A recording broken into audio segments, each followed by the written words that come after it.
Qui de Albi ou de Blagnac va s'imposer aujourd'hui et faire un grand pas vers les qualifications, vers les playoffs. C'est parti pour ce match de la 14e journée de National, toujours sur Rugby Zone.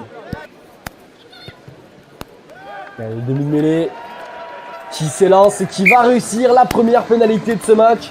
Albi prend les commandes après 4 minutes de jeu et les Albigeois qui mènent 3-0.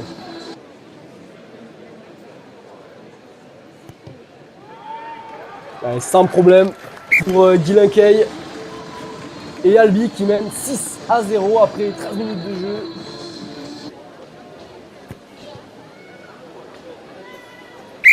Et la pénalité qui passe entre les perches. Et donc les Blagnaquais qui reviennent à 6-3 après 21 minutes de jeu.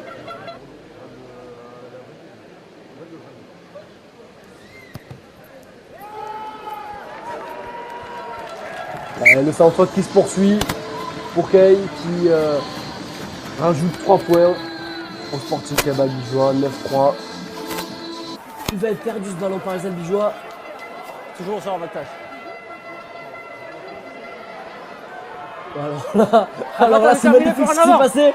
Et on va suivre cette relance parce que le début était magnifique avec une chistera dans l'embûche, une passe proche de la ligne. Hugoson qui va rentrer, Hugoson qui va finir. Ah, il a été repris à quelques mètres de la ligne, Hugoson. Ils ont traversé le terrain, les Blagnaquais. Et attention sur le retour. Attention sur le retour, il y a le feu. Il y a le feu, Verdi, il faut servir. Dommage, il fallait servir son coéquipier. Est-ce qu'il a été marqué cet essai? Est-ce qu'il a été marqué cet essai? Arrête. On va dire, monsieur l'arbitre.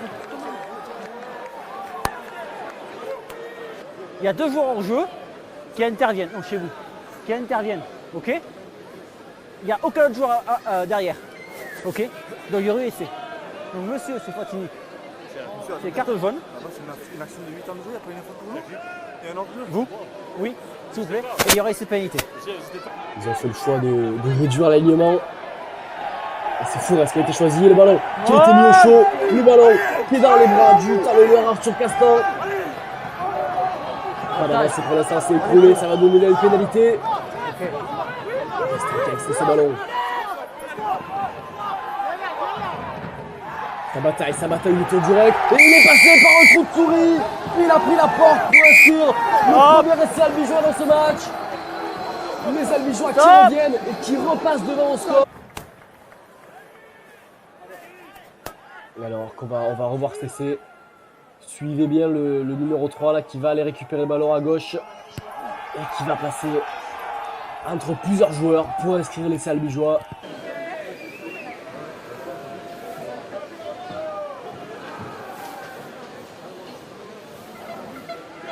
Et la routine de l'arrière au Garonnais qui va ajuster ce ballon entre les perches. 6 joueurs en relayeur. Le premier bloc de Snow. C'est bien capté par le sauteur albigeois.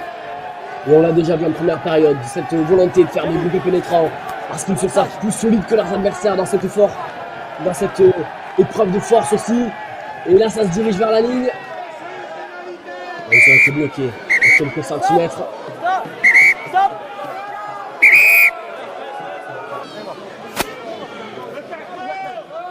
Molle, très dynamique. On fait 15 mètres, d'accord? Non. Pas vous. Monsieur, il prend ou tire. Ok. C'est carton jaune et c'est pénalité.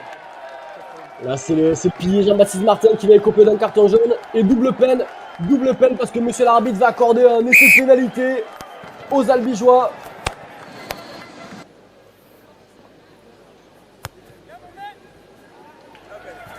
Allez, coup de pied de Benjamin Péot qui passe entre les perches et Albi qui prend 3 points de plus pour maintenant mener 24-13.